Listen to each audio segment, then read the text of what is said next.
Le taureau et la mouche. Dans un champ verdoyant, sous un soleil doux et chaleureux, un taureau paisible broutait l'herbe tendre. Il était grand et fort, ses muscles puissants se mouvaient doucement à chaque bouchée. La tranquillité régnait, un silence apaisant enveloppait la scène. Le taureau, serein, profitait de cette quiétude, ignorant tout des petites tracas qui allaient bientôt perturber sa journée. Il mâchait lentement, savourant chaque brin d'herbe fraîche. Son bonheur était simple, entier. Soudain, un bourdonnement strident rompit le silence. Une mouche, petite et insignifiante en apparence, fit son apparition. Elle volait de manière erratique, semblant chercher quelque chose à perturber. Elle se rapprocha du taureau, attirée par sa chaleur et son odeur. Son vol devint plus insistant, plus proche. Le taureau, d'abord indifférent, commença à sentir une légère irritation. La mouche se mit à tourner autour de la tête du taureau, son bourdonnement agaçant résonnant à ses oreilles. Elle ne lui laissait aucun répit, le suivant dans tous ses mouvements. C'était un véritable supplice. Elle se posa ensuite sur ses yeux, le forçant à cligner des paupières. Puis, elle se déplaça vers ses oreilles, y vibrant de tout son corps minuscule. Le taureau commençait à perdre patience.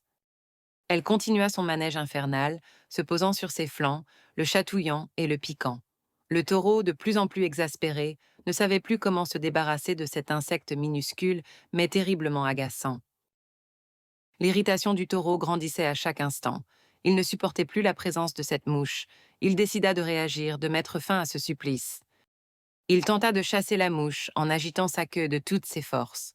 Il la balançait de gauche à droite, espérant l'atteindre et la faire fuir.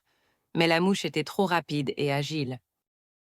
Sa queue claquait dans l'air, produisant un bruit sourd. Mais la mouche, rusée, esquivait chaque coup avec une facilité déconcertante. Le taureau était frustré de son impuissance.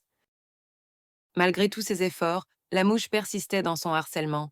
Elle semblait se moquer de lui, volant autour de sa tête avec une arrogance insupportable.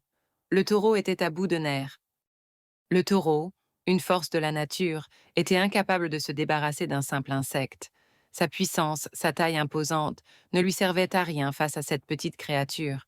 C'était un paradoxe déconcertant. Il était plus fort qu'un lion, capable de le terrasser d'un seul coup de corne.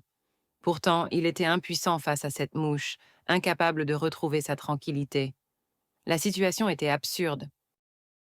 Cette mouche, insignifiante en apparence, parvenait à perturber sa paix, à gâcher son plaisir. Elle le rendait fou, le poussait à bout. C'était incroyable. Un lion, un danger bien plus grand, ne l'aurait pas autant dérangé. Il aurait pu se défendre, se battre. Mais contre une mouche, il n'y avait rien à faire, si ce n'est subir. Cette fable nous montre que les petites choses peuvent parfois avoir un impact bien plus grand qu'on ne le pense. Les petites contrariétés, les petits soucis peuvent nous gâcher la vie. Ces petites choses sont souvent persistantes, elles reviennent sans cesse, nous harcèlent sans relâche. Elles ont une capacité incroyable à nous irriter, à nous mettre hors de nous.